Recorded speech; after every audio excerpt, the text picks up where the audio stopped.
Un jour, lors du repas de Thanksgiving, ma belle-fille m'a dit: ne te dérange pas pour Noël au lac. Tu es un vieil homme agaçant. J'ai passé Noël seul. À minuit, mon fils Kyle m'a appelé, hystérique. Papa, tu es au gros titre sur BFM TV. Qu'as-tu fait? Ils étaient sous le choc. Ronald Cooper, 67 ans.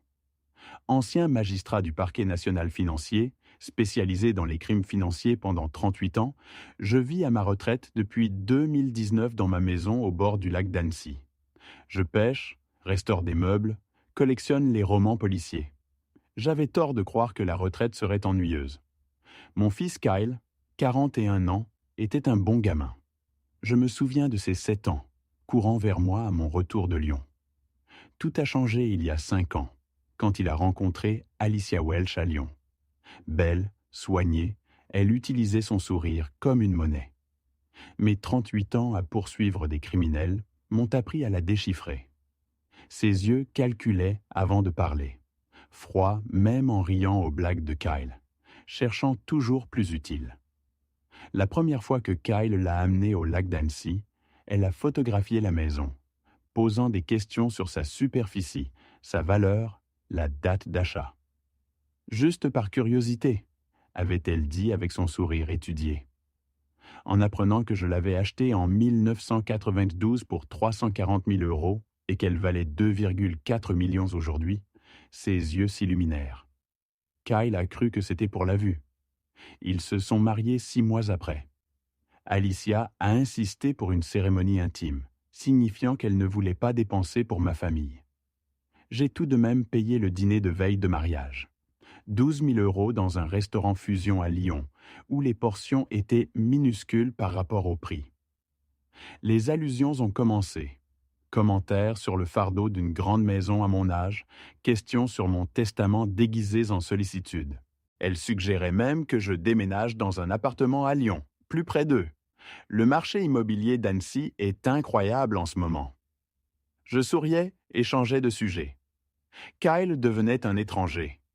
Il ne m'appelait plus que sous l'influence d'Alicia, ne venait me voir que si elle l'orchestrait. L'homme qui pêchait avec moi chaque été n'avait plus de week-end libre.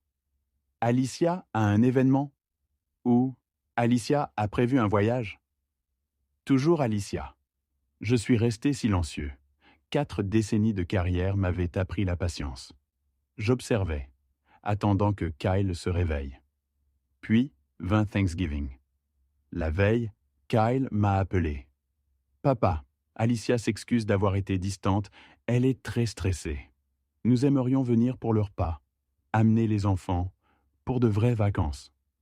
J'aurais dû me méfier, mais l'espoir nous rend stupides. J'ai passé 2 jours à préparer le repas. La dinde de ma mère, la belle vaisselle, les décorations.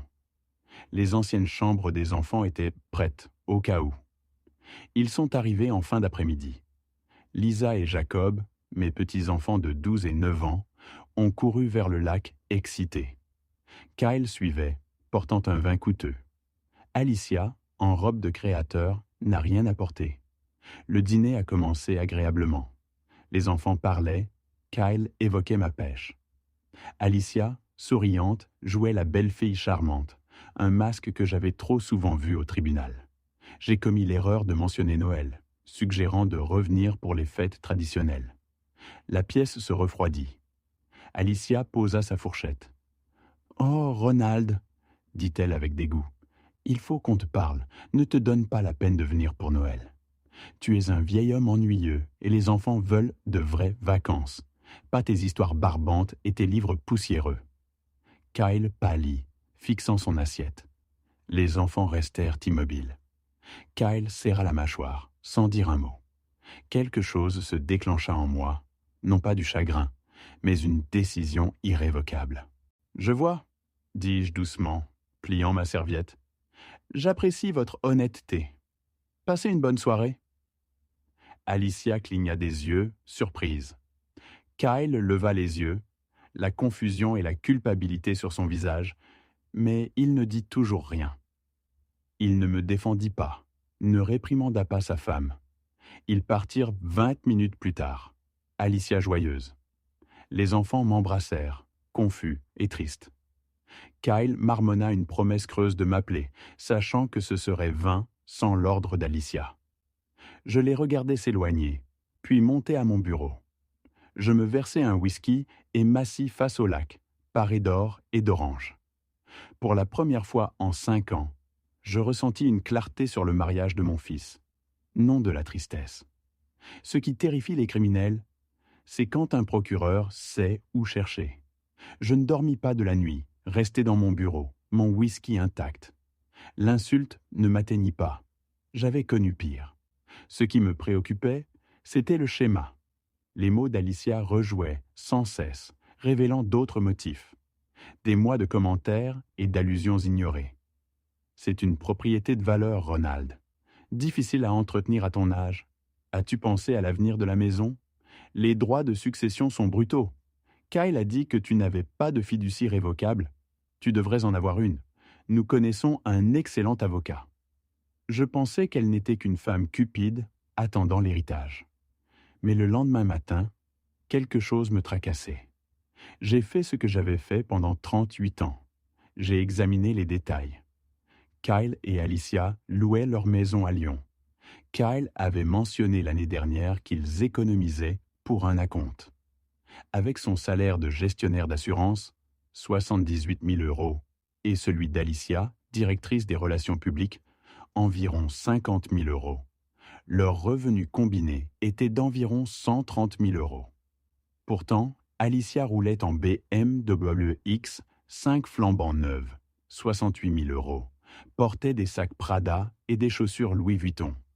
Son Instagram, oui, les procureurs vérifient tout, montrait des dîners hebdomadaires où les entrées commençaient à 75 €, des voyages à Las Vegas, des dégustations dans la Napa Valley et des week-ends à Biarritz.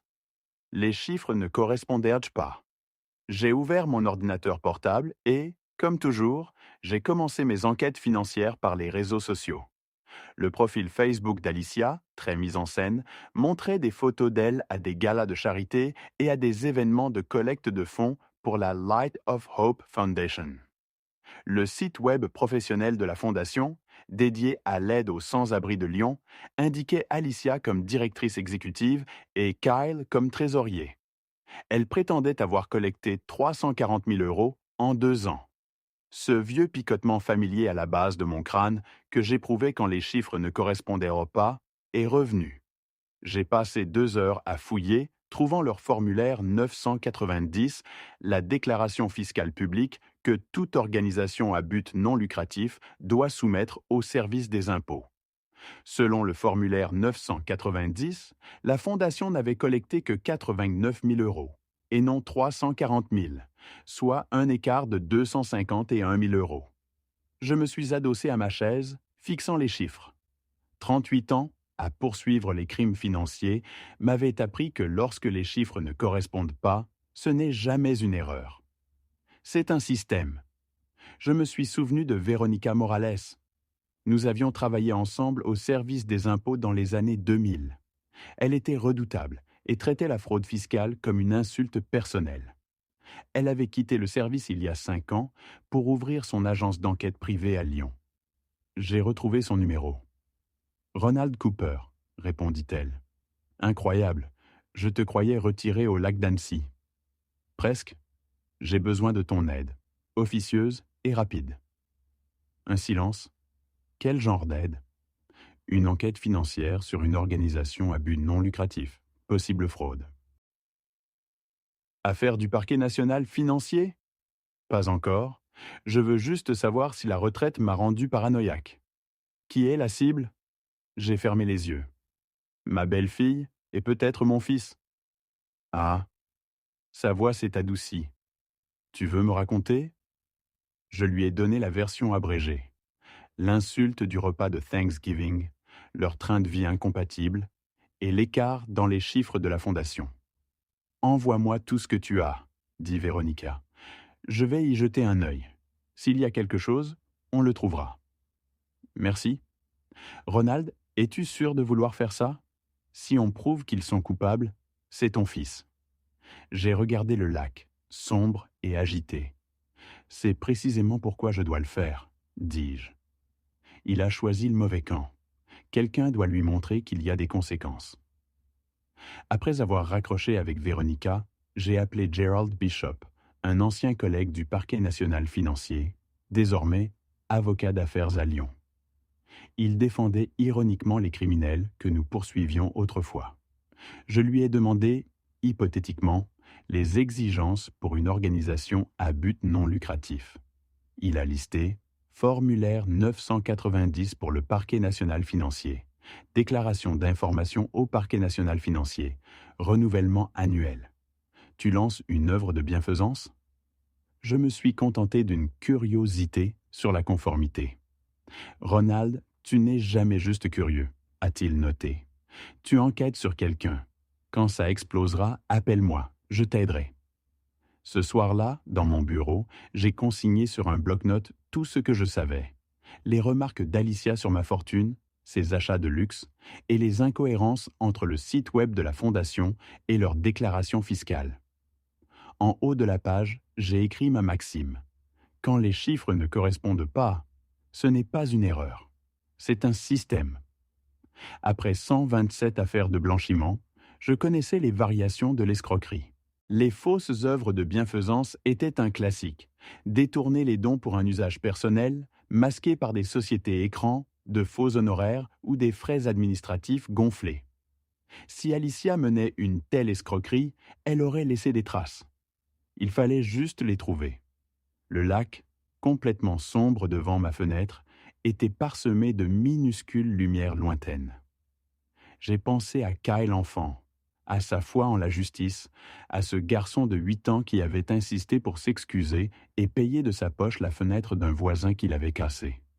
Où était passé ce garçon? J'ai posé mon stylo, mon pouce hésitant au-dessus du contact de Kyle sur mon téléphone. Non, pas encore. Les confronter maintenant, s'ils étaient assez coupables, leur donnerait le temps de masquer leurs traces et de prendre un avocat. J'avais appris au tribunal à ne jamais montrer son jeu avant d'avoir toutes les cartes en main. J'ai rouvert mon ordinateur et créé un document. Note d'enquête, Fondation Lumière d'Espoir, y consignant tout ce que je savais et ce dont Véronica aurait besoin. La fondation, créée en 2022, avait Alicia comme directrice exécutive et Kyle comme trésorier. 2 ans de détournement systématique auraient laissé des traces claires, transferts répétés, montant constant. Je souriais amèrement. Les criminels sous-estiment la patience des procureurs. Nous construisons nos dossiers brique par brique jusqu'à ce que le mur soit infranchissable. Je ne faisais que commencer. Le vent se levait dehors, faisant vibrer les fenêtres. Le lac, invisible et profond, attendait, patient, comme moi. Une semaine plus tard, Véronica arriva dans son Audi argenté. Je l'observais depuis ma fenêtre, son regard toujours aussi perçant. Sa poignée de main était ferme. « Ronald, 5 ans déjà. » Je la fis entrer et la menai à mon bureau. Elle s'arrêta, observant la pièce et la vue sur le lac. « Belle installation. La retraite vous va bien. »« La plupart du temps, » répondis-je, lui offrant un café noir. Nous nous sommes assis. Véronica sortit un carnet. « Alors, votre belle-fille, racontez-moi tout. » Je lui exposai les faits. La rencontre de Kyle et Alicia, leur mariage rapide, les changements chez mon fils, les questions sur ma succession, les allusions au déménagement et l'écart flagrant entre leurs revenus et leur train de vie. « Et cette fondation caritative ?» demanda Véronica. Je lui montrai le site web de la Fondation Lumière d'Espoir, où Alicia posait fièrement lors d'événements. « Ils affirment avoir collecté 340 000 € en 2 ans, dis-je. Véronica haussa un sourcil. « Et la déclaration fiscale ?» Je lui montrai 89 000 €. Après un silence, elle leva les yeux. « 251 000 €, dit-elle doucement. Ce n'est pas une erreur d'arrondi, Ronald? Non. Vous comprenez ce que vous me demandez? Si nous prouvons leur culpabilité, mon fils sera visé. Je sais, répondis-je. S'il enfreint la loi, il doit en subir les conséquences. C'est ce que je lui ai appris. Véronica hocha la tête. D'accord, donnez-moi 2 semaines. Je vais suivre l'argent de la fondation. S'il y a fraude, nous la trouverons. Combien pour vos honoraires? Rien d'avance. Nous réglerons après. Elle se leva. Ronald, êtes-vous prêt à affronter les conséquences? Je repensais à Kyle, à Lisa et Jacob, voyant leurs parents voler. Je n'ai jamais été aussi près, dis-je. Véronica partit, mon téléphone sonna. Kyle. Sa voix était prudente. Salut papa, je voulais juste prendre de tes nouvelles après la fête. Je compris qu'Alicia l'avait envoyé. Je vais bien mon fils. Les enfants? Bien. Lisa est au tableau d'honneur. Jacob excelle au football. Un silence. Écoute papa, ce qu'Alicia a dit, c'est oublié. Je mentis facilement. Elle était stressée. Je comprends. Le soulagement dans sa voix fut palpable. Oh, tant mieux. Oui, elle subit beaucoup de pression avec la fondation. Ils préparent une grande collecte de fonds en janvier pour étendre leur programme. Je l'écoutais, cherchant les détails. Plus d'argent, plus d'opportunités de vol. C'est merveilleux, dis-je. Tu dois être fier. Oui, elle travaille très dur, dit-il, comme pour se convaincre. Bref, je voulais juste m'assurer que tout allait bien entre nous. Tout va bien, Kyle. Raccrochant, je me rassis. L'ironie était forte. Il cherchait la paix tandis que je montais un dossier contre lui et sa femme. Le crime se justifie toujours aux yeux de ceux qui le commettent. Alicia devait se croire intouchable, mais elle n'avait jamais rencontré Véronica. Les 2 semaines passèrent lentement. Ma routine ne masquait pas mon inquiétude, l'esprit rivé aux découvertes de Véronica. Kyle m'appela 2 fois. Des conversations brèves pour s'assurer que je n'étais pas fâché. Je jouais le père indulgent.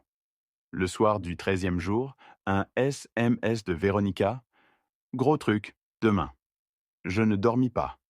Elle arriva l'après-midi suivant, un dossier en cuir épais sous le bras. Son visage était sombre. Vous aviez raison, dit-elle sans préambule. C'est pire que ce que vous pensiez. Dans mon bureau, Véronica étala les documents. Relevé bancaire, registre d'entreprise, preuve de transfert. La Fondation Lumière d'Espoir, organisme à but non lucratif, annonce 340 000 € collectés en 2 ans. Pourtant, le formulaire 990 n'en déclare que 89 000. Plus d'1/4 million d'euros ont disparu. Elle expliqua avoir suivi l'argent. Le compte de la Fondation reçoit des dépôts réguliers de petits donateurs persuadés d'aider des familles sans abri. Où est passé l'argent? Demandai-je. Dans 3 sociétés écrans au Nevada, Bright Future Consulting, Summit Advisory Services et Clearwater Solutions, toutes enregistrées à des adresses fictives. C'est du blanchiment d'argent classique, créer de fausses entreprises, les payer pour de faux services et empocher les fonds. La Fondation a versé à ces sociétés plus de 523 000 € pour des services de conseil, dit Véronica. C'est plus que ce qu'ils déclarent avoir collecté. Ils ont dissimulé des dons en espèces. Et le plus intéressant, ajouta-t-elle, ces sociétés écrans ont les mêmes 2 signataires de compte, Alicia Cooper et Kyle Cooper. L'argent, après transit, est transféré sur leur compte personnel. Ils ont volé leur association caritative pendant 2 ans. Je m'adossai, assimilant le demi-million d'euros. Fraude fédérale, virement interétatique, un crime passible de lourdes peines. Vous en êtes certaine? Demandai-je. Absolument. Les preuves sont solides. Je fixai les documents.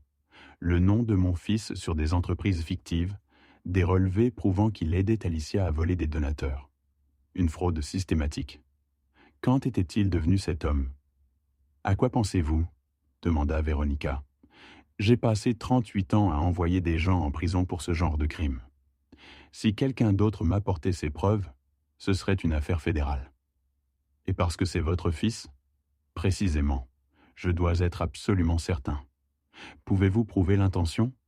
Qu'il savait que c'était illégal? Véronica produisit un email d'Alicia à Kyle. Assure-toi que les virements ressemblent à des paiements de consulting légitimes. Garde-les sous 10 000 € chacun pour éviter les exigences de déclaration.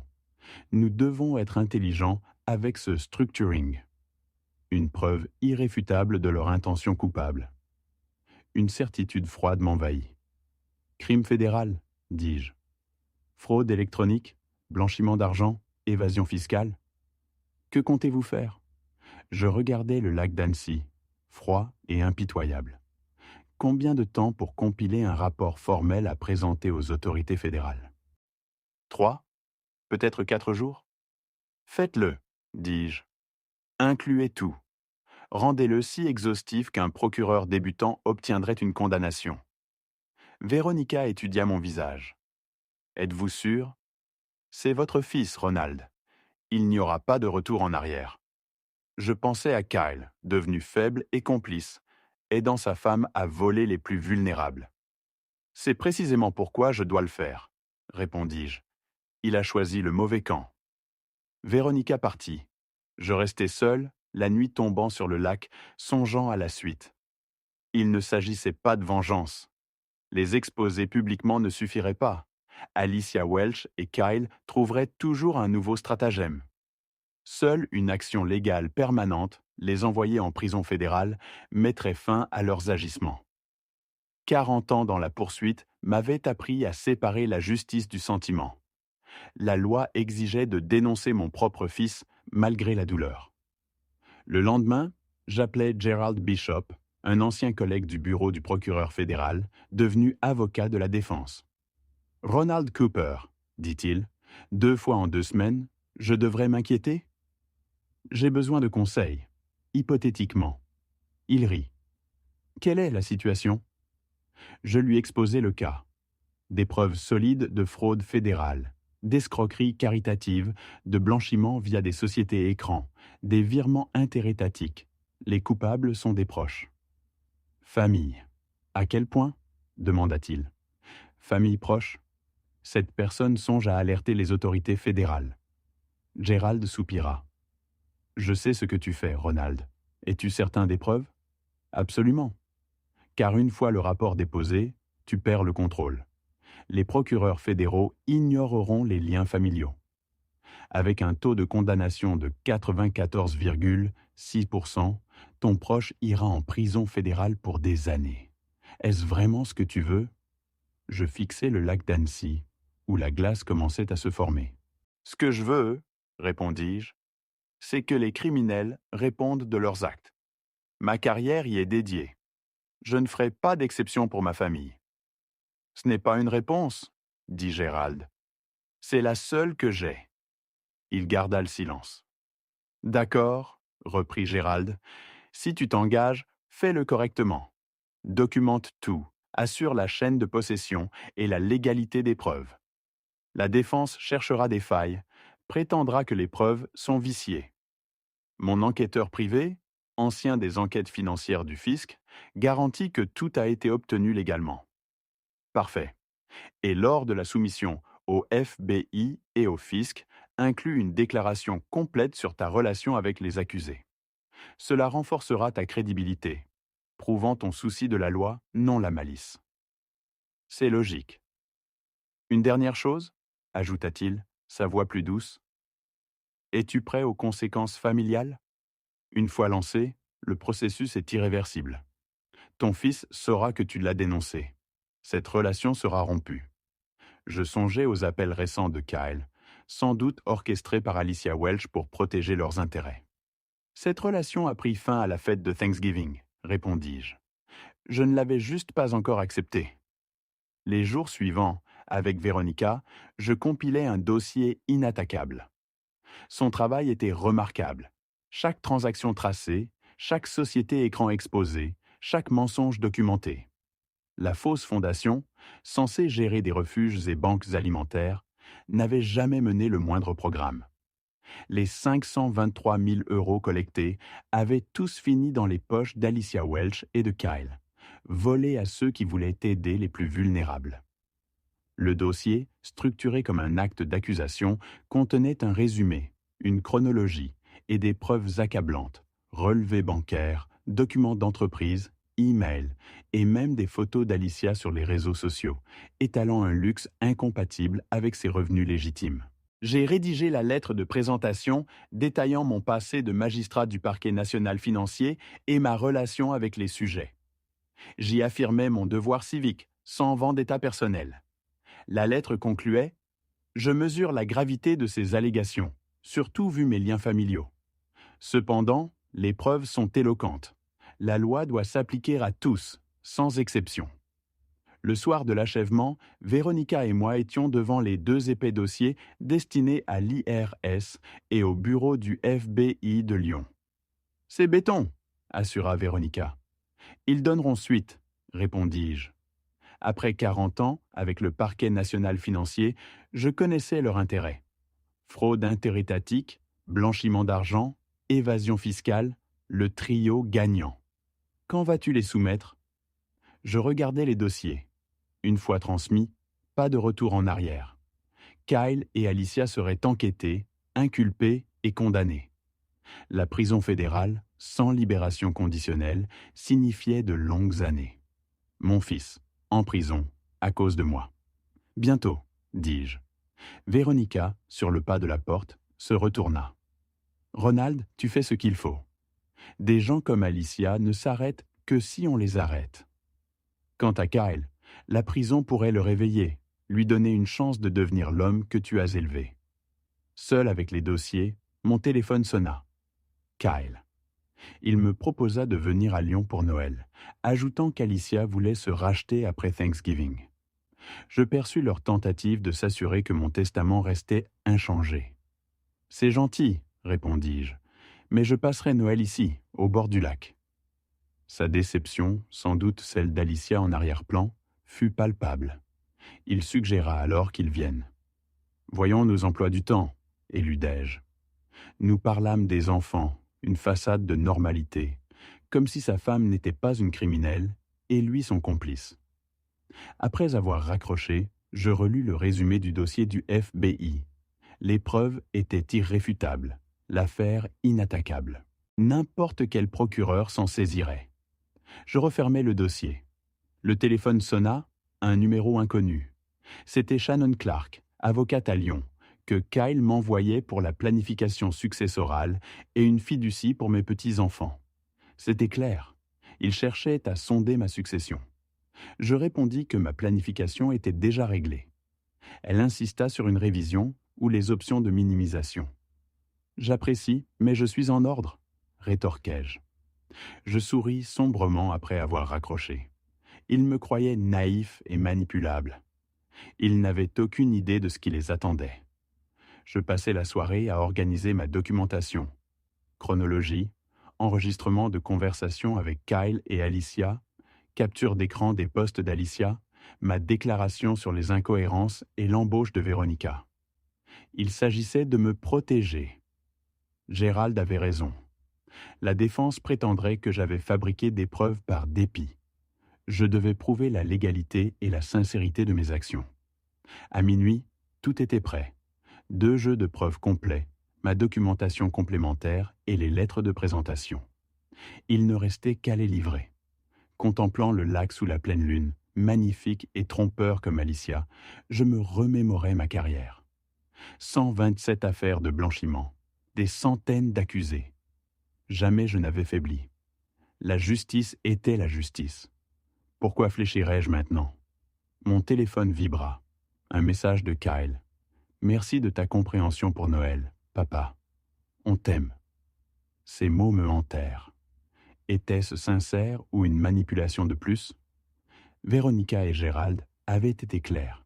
Alicia ne s'arrêterait pas d'elle-même, et il n'y aurait pas de retour en arrière.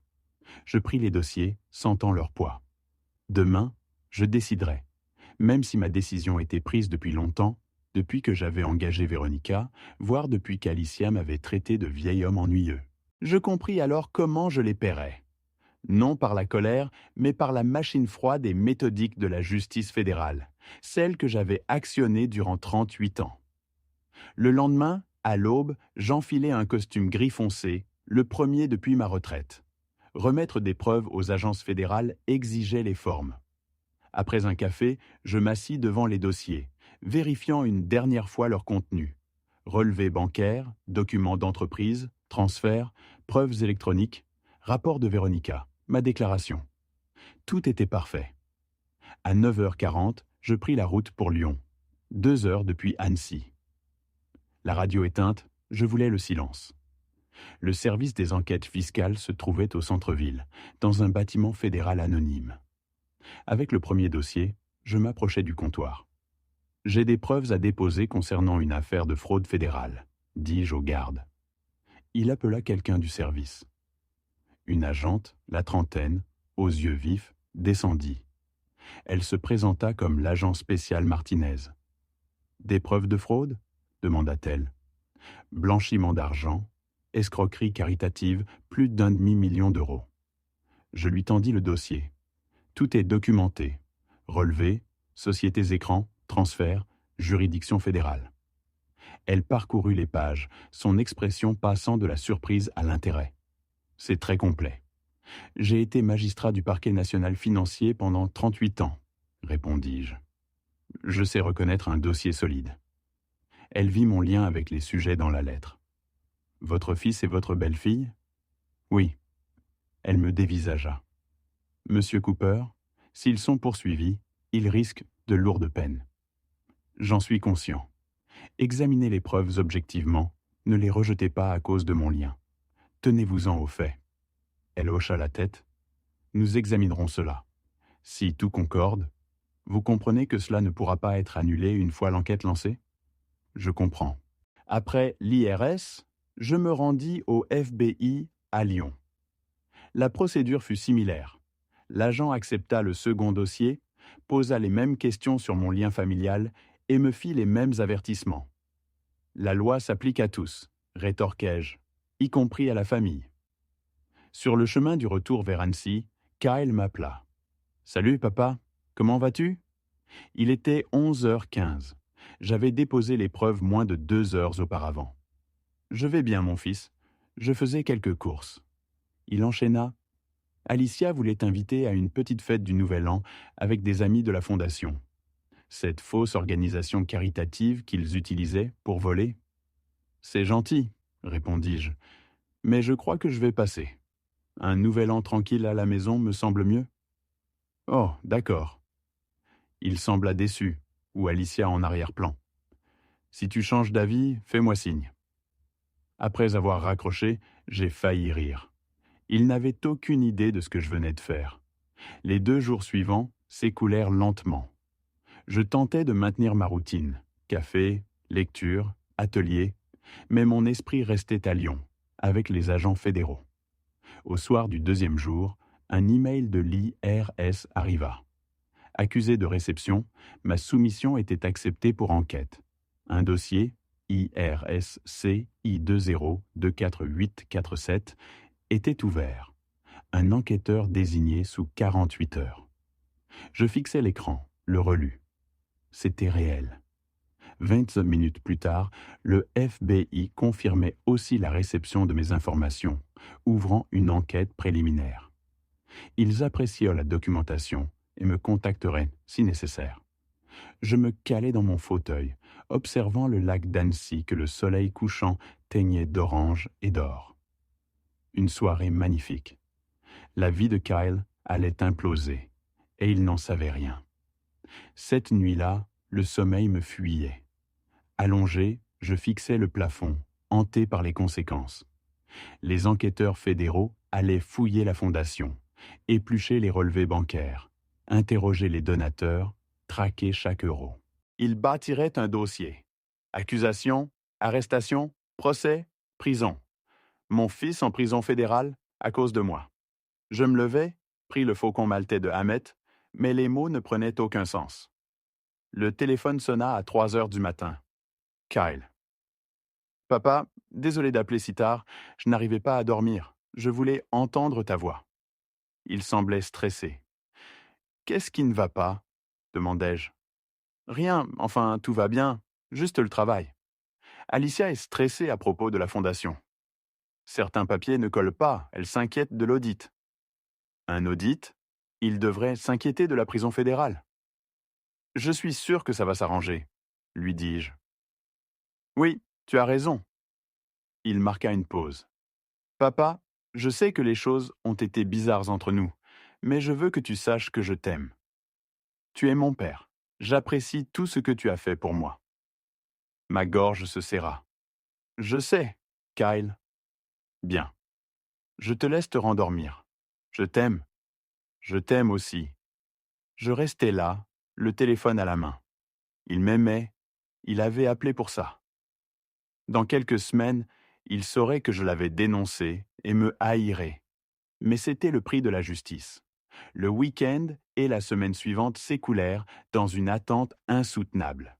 Je guettais le moindre signe du FBI ou un appel de Kyle annonçant leur interrogatoire. Rien. Je savais que les enquêtes fédérales étaient lentes, mais l'impatience me rongeait. Le mercredi soir, alors que je lisais Chandler, mon ordinateur sonna. Une alerte Google que j'avais configurée m'annonçait Light of Hope Foundation, Lyon. J'ouvris. BFM TV venait de publier Enquête fédérale d'envergure lancée sur une fraude caritative à Lyon. Plus de 500 000 € prétendument blanchis. Mon cœur s'arrêta. L'information avait fuité. L'article, parcouru à toute vitesse, révélait que la fondation, censée aider les sans-abri, était sous surveillance pour blanchiment d'argent.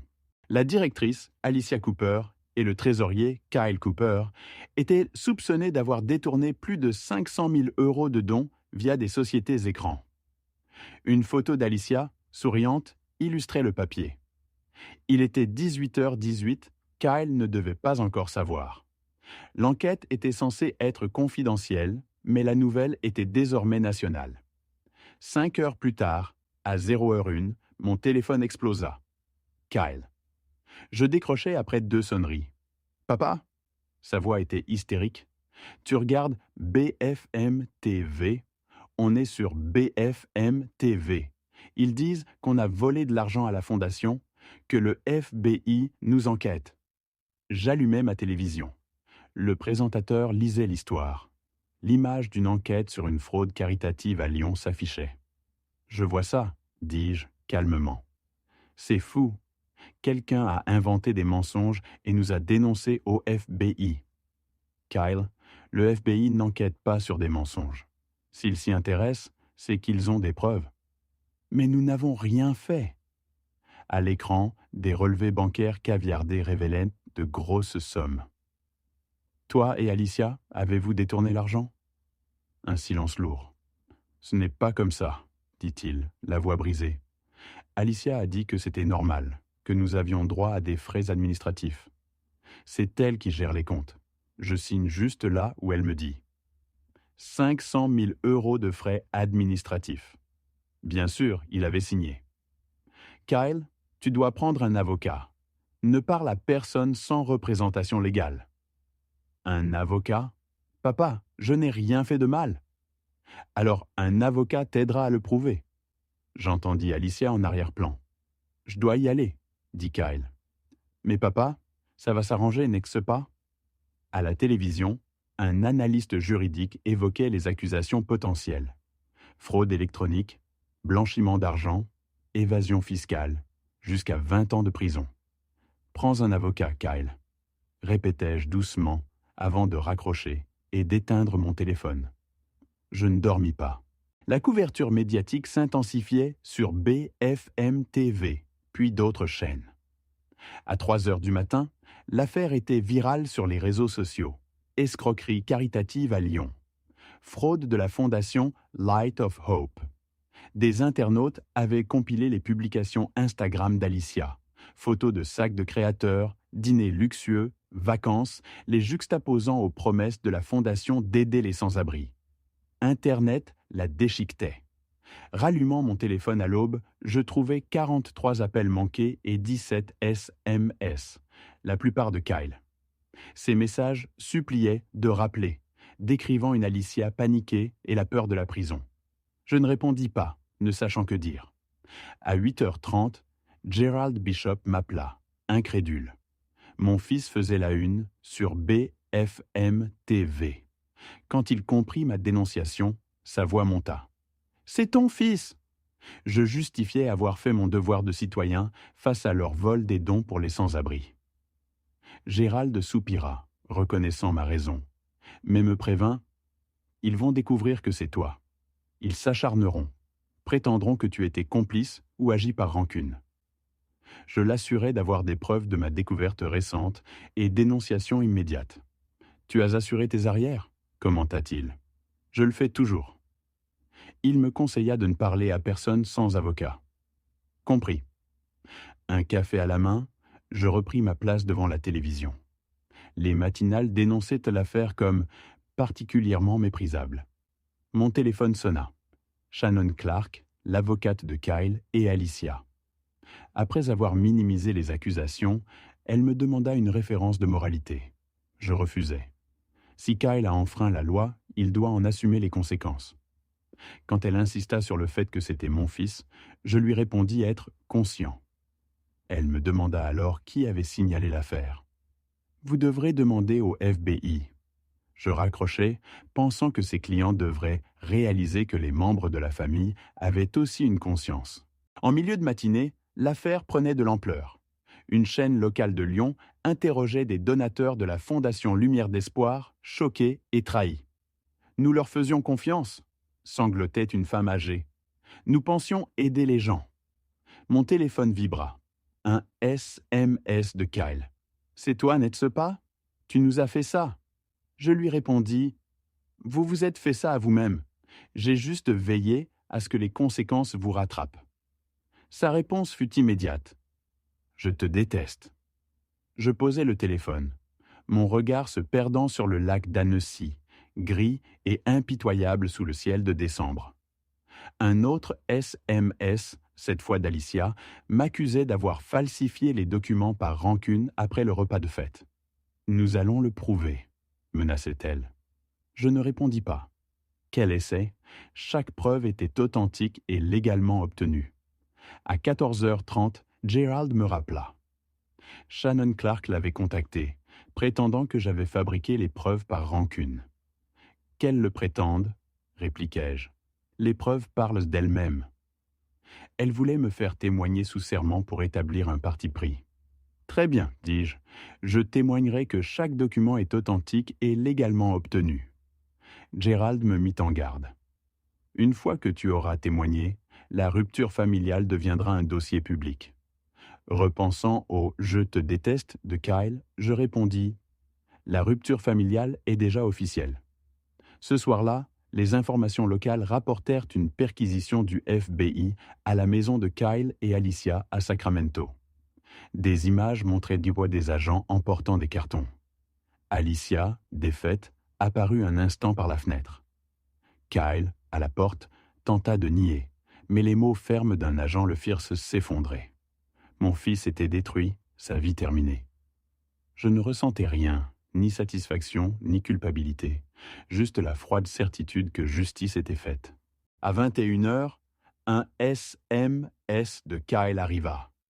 L'avocate dit qu'on risque 10 à 20 ans de prison fédérale. Papa, à cause de toi? Je répliquais, à cause de vos choix, voler des sans-abri, mentir, suivre Alicia dans un plan criminel. Ce sont vos conséquences. Sa réponse fut un flot incohérent d'accusations et de supplications. J'éteignis mon téléphone. Le lendemain, le procureur général annonça une enquête parallèle au niveau de l'État. Les comptes de la Fondation furent gelés, les donateurs contactés. Un article mentionna que l'enquête avait débuté après une plainte détaillée d'un ancien magistrat du parquet national financier. Ils avaient là compris que j'étais la source.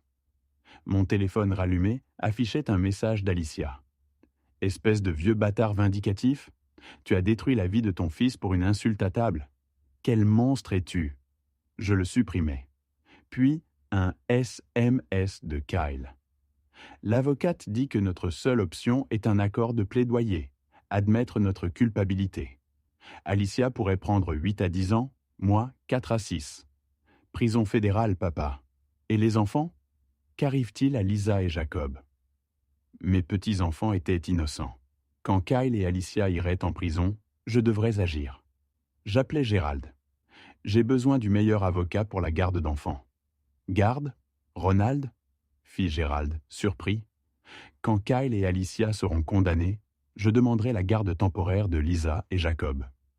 Il conclut, tu vas prendre la garde des enfants de ton fils après avoir envoyé leurs parents en prison.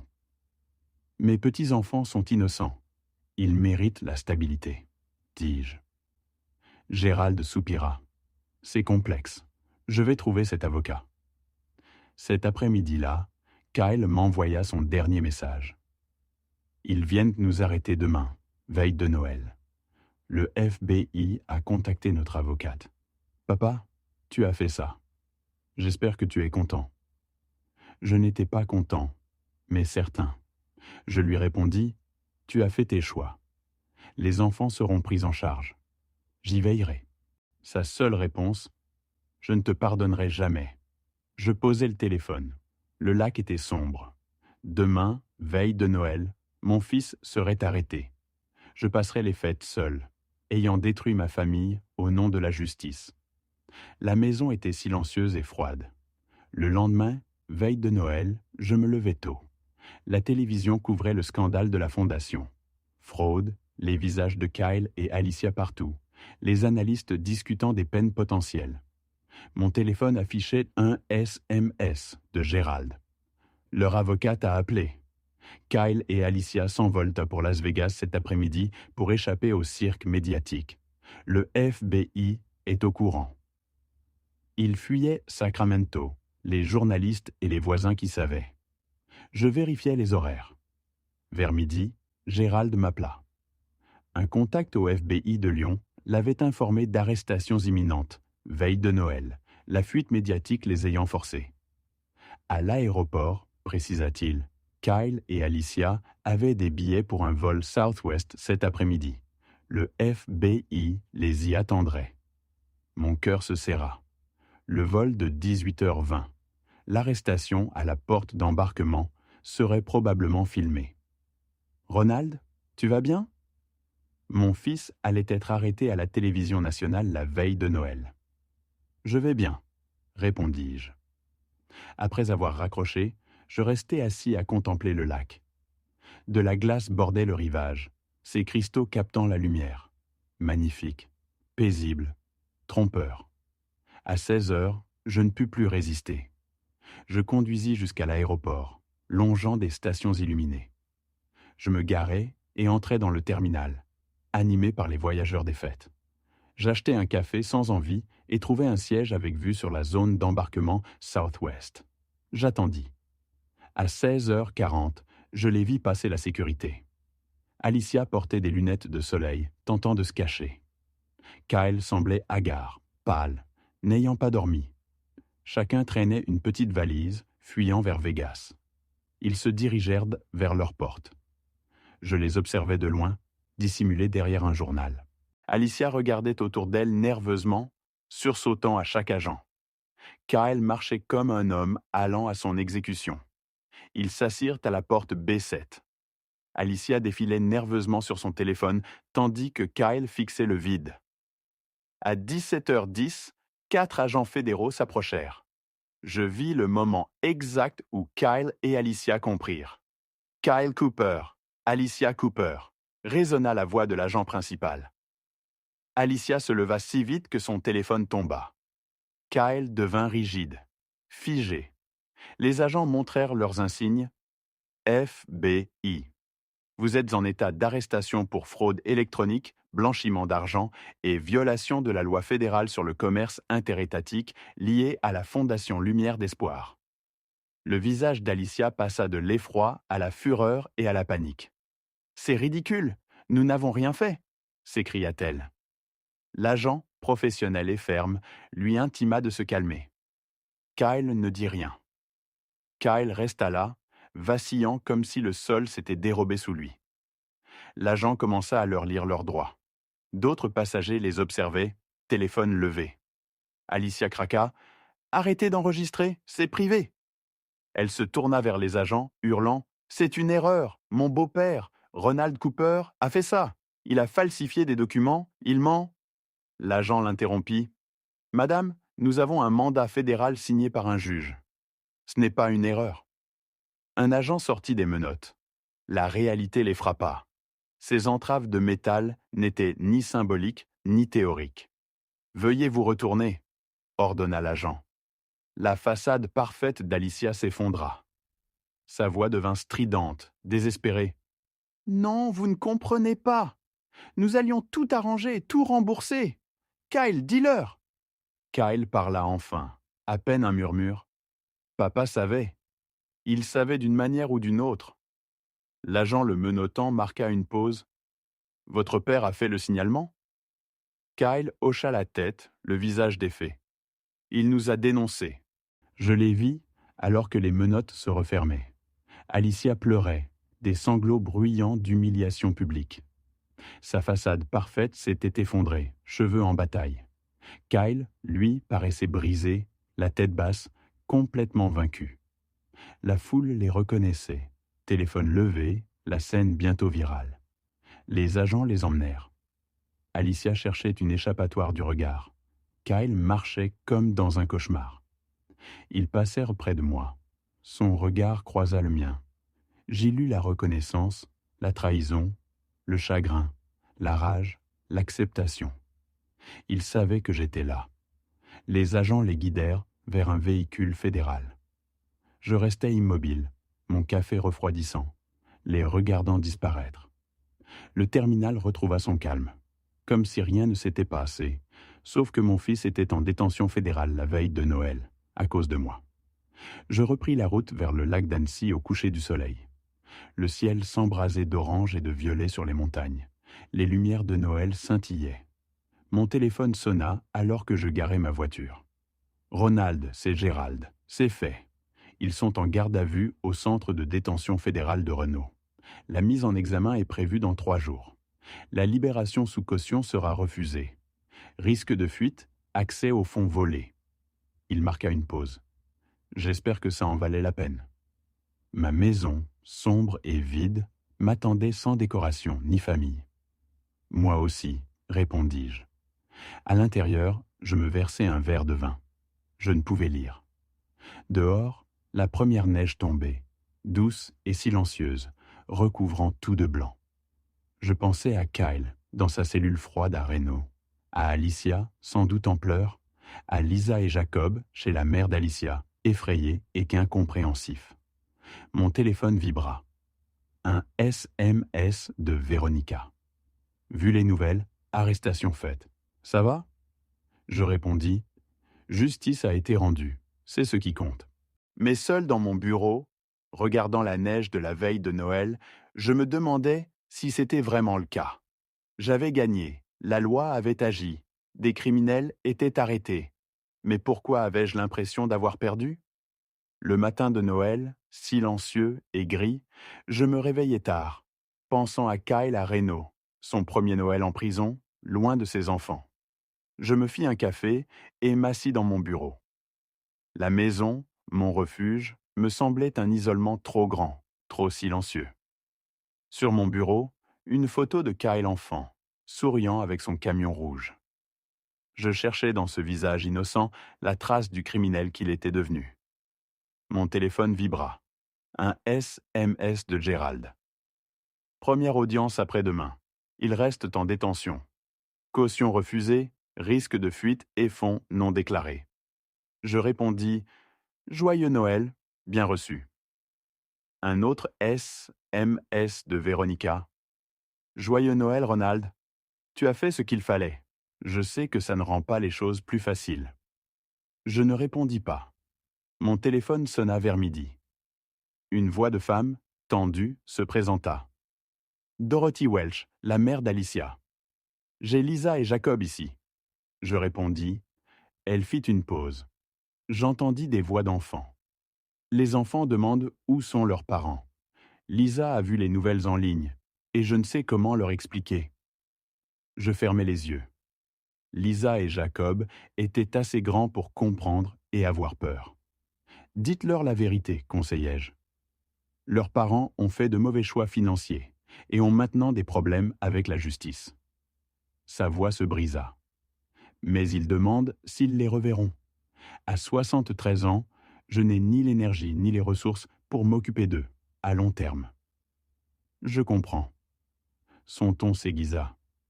C'est vous qui avez dénoncé votre fils et votre famille, et maintenant les enfants en souffrent. Inutile d'argumenter. Je demandais simplement, Madame Welch, Lisa et Jacob sont-ils en sécurité? Nourris? Au chaud? Bien sûr qu'ils le sont. Gardez-les. Je vais organiser leur prise en charge à long terme. Je demanderai la garde temporaire. Ils viendront vivre avec moi. Un silence.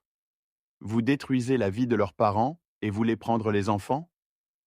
Ils ont détruit leur vie eux-mêmes. Les enfants sont innocents, mes petits-enfants. Ils méritent la stabilité. C'est fou. C'est la réalité. Kyle et Alicia risquent des années de prison.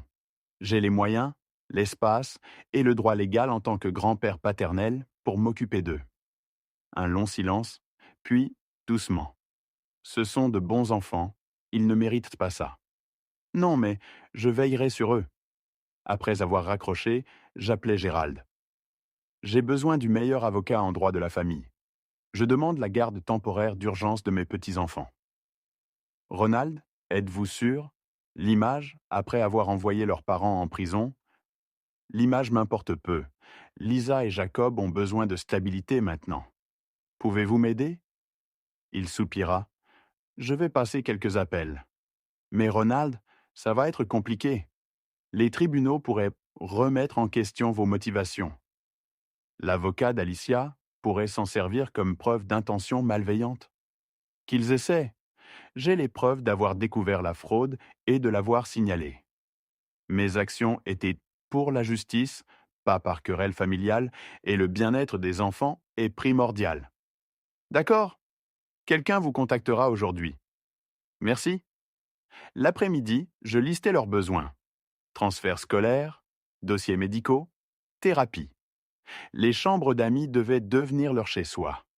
À 16 heures, au 2e étage, j'ouvris les fenêtres des chambres inutilisées, évaluant ce qu'il fallait acheter. Je pensais aux vues sur le lac et les montagnes, et à leur demander leurs préférences pour qu'ils s'approprient l'espace. Mon téléphone vibrait sans cesse. L'arrestation faisait la une nationale. CNN, MSNBC, BFM-TV relayaient l'histoire des fondateurs de l'association caritative de Lyon arrêtés la veille de Noël. La vidéo de Kyle et Alicia menottée était virale. Je désactivais les notifications. Vers 18 heures, dans mon atelier au sous-sol, je retrouvais un petit coffre à jouets en bois, commencé il y a des mois. J'avais désormais une motivation claire pour le terminer. Je travaillais tard, ponçant, tintant. Lisa et Jacob auraient besoin de rangement. C'était un début. Le travail physique m'aidait, me permettant de me concentrer sur quelque chose de concret, que je pouvais contrôler, contrairement à tout le reste. À 22 heures, devant la fenêtre de mon bureau, un verre de vin à la main, j'observais le lac enneigé. Mon téléphone s'illumina. Un message du numéro de Kyle. Je savais qu'il n'aurait pas pu l'envoyer. C'était une photo, sans doute sauvegardée avant l'arrestation, montrant Lisa et Jacob le matin de Noël, avec la mère d'Alicia. Leur sourire forcé révélait des yeux rougis par les larmes. Je m'assis et rédigeai un email à l'avocat, en droit de la famille, recommandé par Gérald. Je demande la garde temporaire d'urgence de mes petits-enfants. Leurs parents sont en détention fédérale, face à de graves accusations, et les enfants ont besoin d'un placement stable immédiat. Je dispose des preuves de ma stabilité financière et de ma capacité à prendre soin d'eux. Après l'envoi, je songeais aux batailles juridiques à venir, aux audiences de garde et à la tâche ardue d'expliquer à Lisa et Jacob que la justice, parfois, est un acte d'amour, même si cela implique d'empêcher ceux qu'on aime de se nuire. Mon téléphone vibra une dernière fois. Un message de Gérald. L'avocat en droit de la famille vous appellera demain. Joyeux Noël, Ronald. Je pense que tu fais ce qu'il faut pour les enfants. Je contemplais ma maison vide, la photo du jeune Kyle avec son camion jouet, la neige et mon verre de vin. J'avais gagné. Justice était rendue. Kyle et Alicia affronteraient les conséquences. Mais j'avais perdu mon fils, peut-être pour toujours. C'était le prix de faire ce qui est juste. J'espérais que cela en valait la peine. Demain, Je ramènerai Lisa et Jacob pour reconstruire. Mais cette nuit, assis dans le noir, j'observais la neige sur le lac. Je me demandais si j'avais fait le bon choix. Je savais que je le referais, mais je souhaitais désespérément n'avoir jamais eu à le faire. 3 jours après Noël, j'étais dans mon bureau, Gérald assistant à la mise en accusation à Lyon. Je n'y étais pas allé. Voir Kyle menotté au tribunal n'était pas un spectacle dont j'avais besoin. Ma carrière m'avait appris qu'il serait abattu, effrayé, diminué. Gérald m'appela. L'audience s'était déroulée comme prévu. La juge Margaret Phililmore avait refusé la caution, invoquant un risque de fuite dû au montage inter-État et aux fonds non déclarés. Il restait en détention jusqu'au procès. Quelles étaient les accusations ? Un chef de conspiration pour blanchiment d'argent, 2 chefs de fraude caritative, un chef de violation du commerce inter-État, maximum 20 ans de prison fédérale, 500 000 € d'amende. 20 ans. Kyle aurait près de 60 ans à sa sortie. Comment allait-il ? Demandai-je malgré moi. Alicia semblait ne pas digérer qu'on lui ait dit non. L'orange de la prison lui allait moins bien que ses robes. Kyle, lui, semblait brisé, tête baissée tout le temps, sans regarder personne. Le procureur, Bill Torres, a présenté les preuves irréfutables. 523 000 € systématiquement détournés de l'association vers des comptes personnels via des sociétés écrans. La juge, dégoûtée, a déclaré « Ceux qui volent les donateurs d'œuvres caritatives méritent la pleine rigueur de la loi. » J'en ressentis une sombre satisfaction. Quelle est la suite ? Audience préliminaire dans 2 semaines. Leur avocate, Shannon Clark, m'a approché, souhaitant discuter d'un accord de plaidoyer. Les preuves sont irréfutables. Elle sait qu'ils ne peuvent non gagner au procès. Le taux de condamnation fédérale dans une telle affaire de blanchiment étant supérieur à 94%, elle va leur conseiller de coopérer et de plaider coupable pour espérer des peines réduites. À quel point réduites ? Si Kyle coopère pleinement et témoigne du rôle d'Alicia, peut-être 4 à 6 ans, Alicia, organisatrice du système, risque 8 à 10 ans minimum. De la vraie prison fédérale, pas un centre de sécurité minimale. Mon fils allait purger une peine en prison fédérale, parmi des criminels endurcis. Gérald m'annonça que Kyle avait demandé à m'appeler, un appel supervisé depuis le centre de détention. Mon cœur se serra. Quand ? Aujourd'hui, vers 15h40. Je n'hésitais pas longtemps. Je le prends, dis-je. L'appel arriva à 15h40 pile. Une voix automatisée annonça un appel à frais viré d'un détenu du centre de détention fédéral, précisant qu'il serait enregistré et surveillé. J'appuyai pour accepter. « Papa !» La voix de Kyle était rauque, comme s'il avait pleuré. « Je suis là. » Après un silence pesant, il reprit. « Je comprends maintenant pourquoi tu as fait ça. Tu ne pouvais pas juste rester sans rien faire. » « Non, je ne pouvais pas. Alicia disait que tu étais vindicatif, que tu nous punissais pour le repas de fête en famille. Mais ce n'est pas ça, n'est-ce pas ? » « Non. » Un autre silence, puis doucement. « Nous avons volé des gens qui essayaient d'aider des familles sans abri, des gens qui pouvaient à peine se permettre de donner. Nous avons utilisé cet argent pour des sacs de créateurs et des repas coûteux. Oui. Je me suis dit que c'était normal, qu'Alicia savait ce qu'elle faisait, que les associations paient toujours leurs dirigeants. Mais un demi-million d'euros ? Sa voix se brisa. Nous sommes des monstres. Je fermai les yeux. Tu as fait de terribles choix, mais tu n'es pas un monstre. Les monstres ne ressentent pas de remords. Les enfants ? Dit-il soudain. Où sont-ils ? Pour l'instant, chez la mère d'Alicia, mais je demande la garde temporaire. Ils viendront vivre avec moi pendant que tu purges ta peine. Un son qui aurait pu être un sanglot. Tu fais ça, même après ce que j'ai fait ? Ce sont mes petits-enfants. Ils sont innocents. Quelqu'un doit s'occuper d'eux. Merci, murmura-t-il. Papa, j'ai tout gâché. Ta réputation, le nom de la famille, tout ce que tu as bâti. Arrête. Ma voix fut plus dure que prévu. Oui, tu as gâché des choses, mais tu peux commencer à les réparer. Coopère avec l'accusation. Assume l'entière responsabilité. Montre à Lisa et Jacob que lorsqu'on fait des erreurs, on en affronte les conséquences en adulte. Mon avocat dit que si je coopère, je pourrais avoir 4 ans au lieu de 20. Alors coopère? C'est quand même 4 ans, 4 Noëls, 4 anniversaires. Jacob aura 13 ans à ma sortie. Lisa 16. Ils auront grandi sans moi. Oui, c'est le prix de ce que tu as fait. Silence. Puis, je sais que tu ne me pardonneras jamais. Je ne sais pas si je peux te pardonner, dis-je honnêtement, après un moment de réflexion. Mais ce n'est pas ce qui compte pour l'instant. Ce qui compte, c'est que tu assumes tes responsabilités, que tu purges ta peine et que tu en ressortes meilleur. La voix automatisée interrompit. Il vous reste 1 minute. Kyle parla vite. Je vais coopérer, tout leur dire. Et papa, je sais que je n'ai aucun droit de demander, mais amèneras-tu les enfants me voir une fois qu'ils seront installés chez toi? Malgré mes doutes sur le traumatisme que cela pourrait engendrer, je savais qu'il était important qu'ils le voient refaire face à ses erreurs et comprennent que la famille ne disparaissait pas. Oui, dis-je, quand ils seront prêts. Merci, commença-t-il. La ligne se coupa.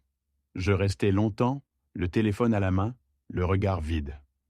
De l'autre côté du lac, la glace se formait, l'hiver s'installait, tout gelé, en attente du printemps.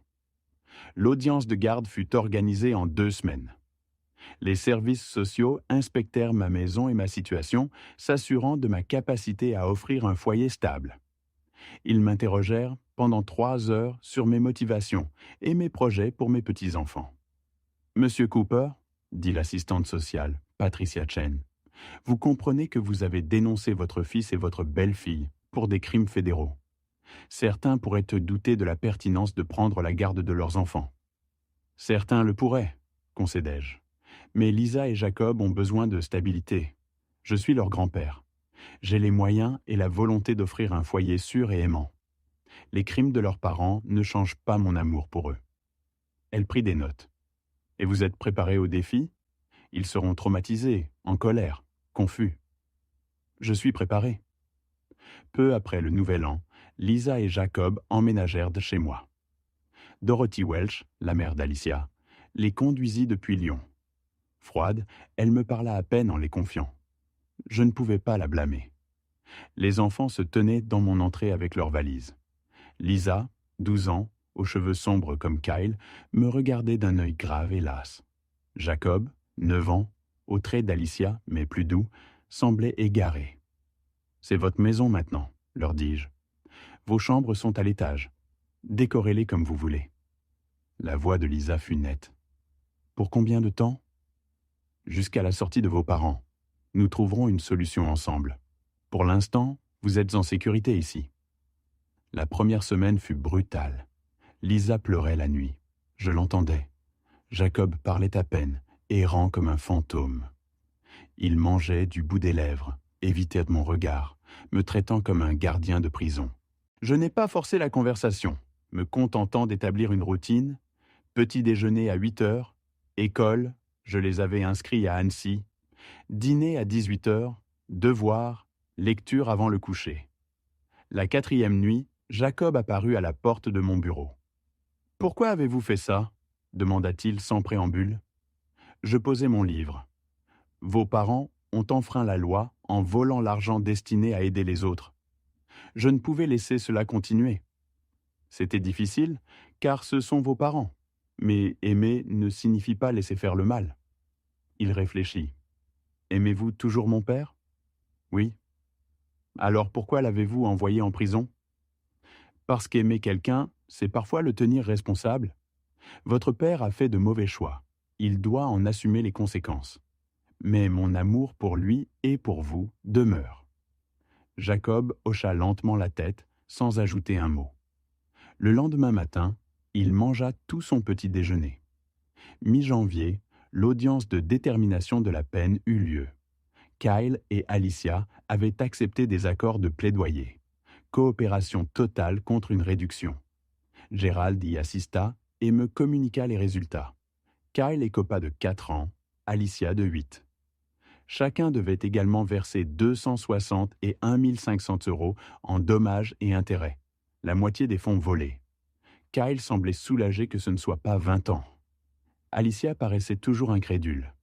Le juge fut sévère, soulignant la trahison de la confiance publique et la gravité d'exploiter la charité. Il serait transféré dans des prisons fédérales en Californie. Kyle à FCQ Lompoc, Alicia à FCI Dublin. Des visites seraient impossibles. Après avoir raccroché, j'annonçai la nouvelle à Lisa et Jacob ce soir-là, pendant le dîner. Nous mangions des pâtes. « Vos parents ont été condamnés aujourd'hui, leur dis-je. Votre père a eu 4 ans, votre mère 8. La fourchette de Lisa claqua contre son assiette. 8 ans? Oui. Elle calcula. J'aurai 20 ans quand elle sortira. Jacob en aura 17. Oui. Elle se mit à pleurer. Non pas les pleurs silencieux de la nuit, mais des sanglots forts et furieux. C'est de votre faute, vous leur avez fait ça. Je ne l'ai pas contredite, la laissant exprimer sa colère. À 12 ans, son monde s'effondrait. Elle avait le droit de rage. Jacob, lui, restait figé. Finalement, Lisa courut à l'étage et claqua sa porte. Jacob me regarda. « L'ont-ils vraiment fait, ce que vous avez dit ?»« Oui. »« Ils ont volé des pauvres ?»« Ils ont volé ceux qui tentèrent d'aider les plus démunis. »« Oui. » Il hocha la tête, puis retourna à ses pattes. Le lendemain matin, Lisa descendit, les yeux rougis, mais plus calmes. Elle m'appela « grand-père », une première. « Maman a appelé de prison hier soir. Elle dit que vous les avez trahis, falsifié des documents à cause de Thanksgiving. C'est faux. Chaque document était réel, vérifié. Le FBI ne les aurait pas arrêtés sans preuve. Votre mère me blâme, je le comprends. Mais ils ont volé plus de 500 000 euros. C'est pourquoi ils sont en prison. Les détestez-vous? Non, déçus par leur choix, mais pas de haine. Nous détestez-vous? Jamais. Vous êtes mes petits-enfants. Un sanglot brisa son visage. Elle pleura, d'une profonde tristesse. Je la serrai. Elle s'effondra contre moi. Jacob nous rejoignit. Tous trois, dans ma cuisine, nous pleurions les erreurs de leurs parents. Les semaines devinrent des mois. Une routine s'établit. École, devoirs, sport. Lisa au volley, Jacob au football. Je les conduisais et les encourageais. Visite mensuelle à Kyle à FC et Lompoc. 3 heures de route. 30 minutes gênantes, forcées, silencieuses. Mais Kyle était sobre, en thérapie, confrontant ses faiblesses. Alicia, nous la visitions moins. Lisa voulait y aller, Jacob non. Au printemps, Lisa m'interrogea sur Thanksgiving. « Qu'est-ce que maman vous a dit pour les dénoncer ?»« Elle m'a traité de vieil homme agaçant et interdit Noël, les enfants voulant une vraie fête. » Lisa fit une grimace. « C'est dur. »« Est-ce pour cela ?»« Non, je les ai dénoncés, car ils commettaient des crimes fédéraux. L'incident m'a poussé à enquêter. Sans Alicia, d'autres les auraient démasqués. Mieux valait que ce soit moi, pour minimiser le tort pour vous et Jacob. » Lisa réfléchit. « Maman dit que tu ne leur pardonneras jamais. Je ne sais pas encore. Mais je suis là, je m'occupe de vous, ils peuvent t'appeler. Est-ce suffisant ?» Je souris. Nous verrons. Un matin d'avril, depuis mon bureau, Lisa faisait ses devoirs. Jacob jouait dehors avec Scoot, le Golden Retriever. Le lac d'Annecy étincelait. Mon téléphone sonna. « Des regrets ?» me fut-il demandé. Je regardais Jacob et Scoot, entendais Lisa fredonner. « Chaque jour, dis-je, mais je referai ce choix. C'est le regret le plus difficile. » Après avoir raccroché, Lisa leva les yeux. « Papy, aide-moi avec l'algèbre ?»« Bien sûr, ma chérie. » Je m'approchai et lui expliquai. Par la fenêtre, le rire de Jacob résonnait. Le printemps s'installait au lac d'Annecy. J'avais sacrifié la liberté de mon fils pour la justice, perdu ma famille pour sauver mes petits-enfants. Je le referai, car certaines choses comptent plus que le confort. La justice m'avait coûté mon fils, mais elle préservait mes petits-enfants de l'idée que le crime est sans conséquence, que la loyauté familiale protège le mal, ou que l'argent prime sur l'intégrité. C'était le seul prix que je pouvais assumer. Jacob m'appela depuis dehors pour lancer la balle. Lisa m'incita à les rejoindre. Elle finirait seule. Je lui ébouriffai les cheveux et sortis. Sous le soleil printanier, en lançant la balle à Scout et écoutant le rire de Jacob, je ressentis la froide certitude d'avoir fait le bon choix. Ce n'était ni pardon, ni rédemption, ni paix, mais justice. Et la justice, je l'avais appris, était souvent tout ce que l'on obtenait.